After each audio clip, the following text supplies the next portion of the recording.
Yes, it's not the same day, but we're gonna do what we were supposed to do, or I shouldn't say that. We're gonna make a video about what I was gonna do that didn't end up doing until right now. Make sense?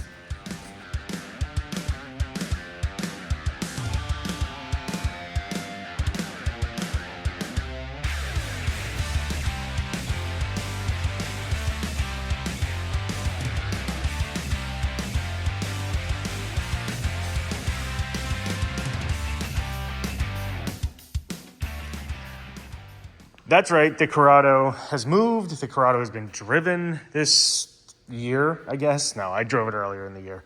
But one of the reasons I haven't really driven it is because it does have a couple things going on with it. The battery is always dying, so it's on the tender now. It wasn't. The battery died. Makes it even less of a motivator to drive it. But there are some issues with the car too. You can see sunroof is open and it doesn't want to shut anymore. So there's that. And then this is new again. This is the second time.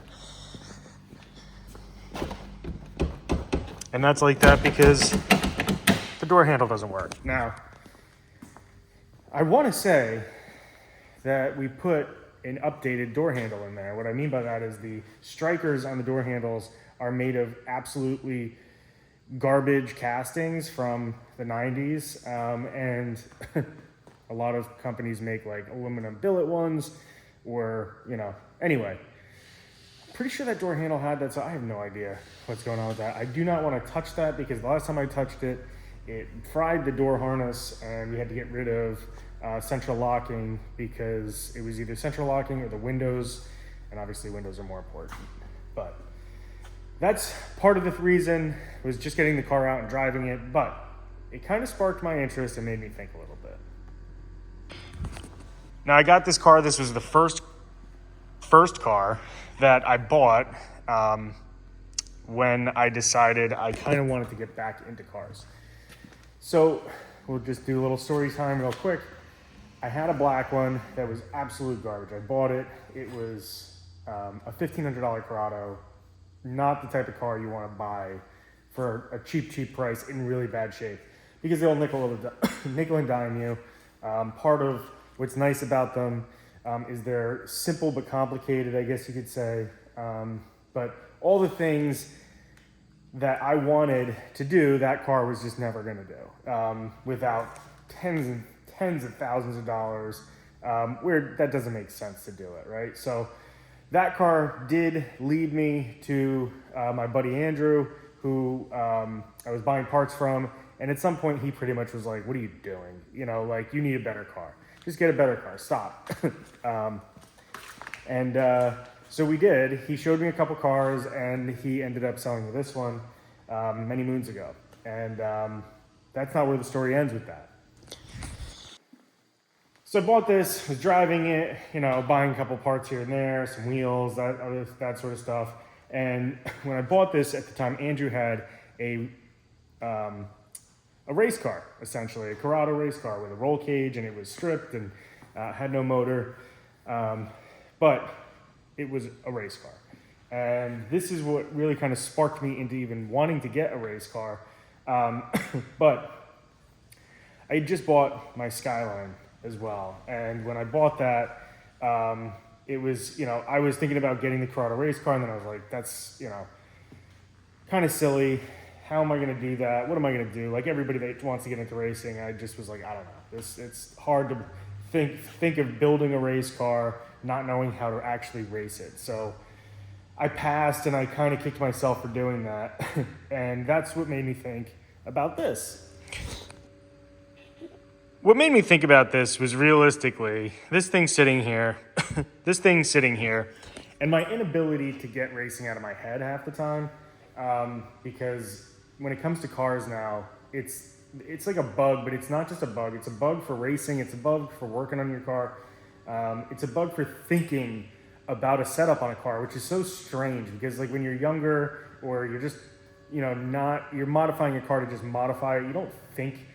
Maybe, at least I didn't. I think there are people that do, but I never thought of like, well, if I do this, how is it going to affect this, right? Nobody thinks like, oh, if I put 1,000 horsepower, in the car. Like, how's that going to affect my brakes? How's it going to affect my suspension? How's it going to affect my tire setup and the handling and all this other stuff?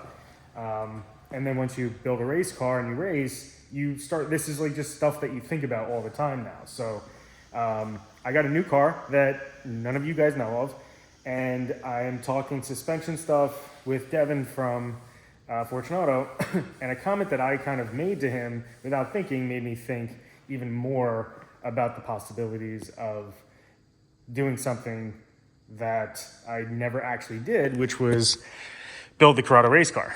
And I think it would be a lot of fun to maybe do that in a very simplistic way. Here's the catch.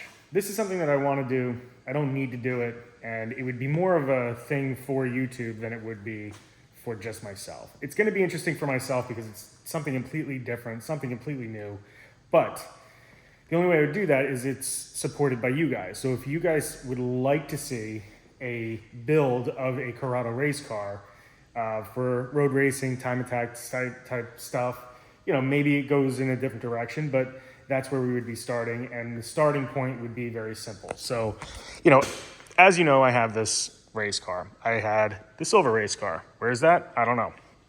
That's to come. Anyway, we don't have to really do much to this off season. Got some fueling stuff that we're going to do. We're going to do a filter. We're going to figure out a new fuel tank on this because the old one, apparently new aftermarket tank, we'll get into that another time. Anyway, and it's to help a slight starvation issue that I've had in this car, which nobody else seems to experience but me.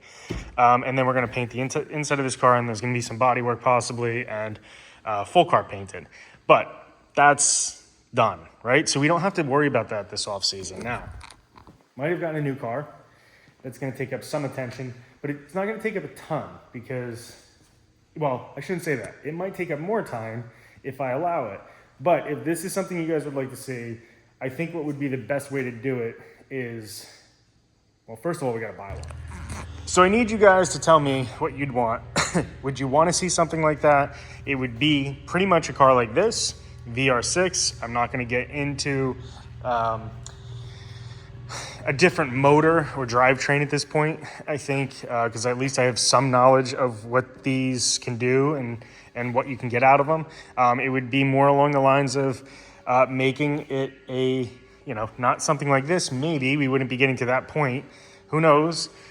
But the development of a car like this into a road racing type machine, and you're not having to worry about some of the things that plague these cars. And that's what's kind of cool is when you do turn a car into a race car, like some of the things that you deal with on these cars is the luxury items, you know, the things that were put into the car for your comfort, you know, windshield, or practicality too, windshield wipers.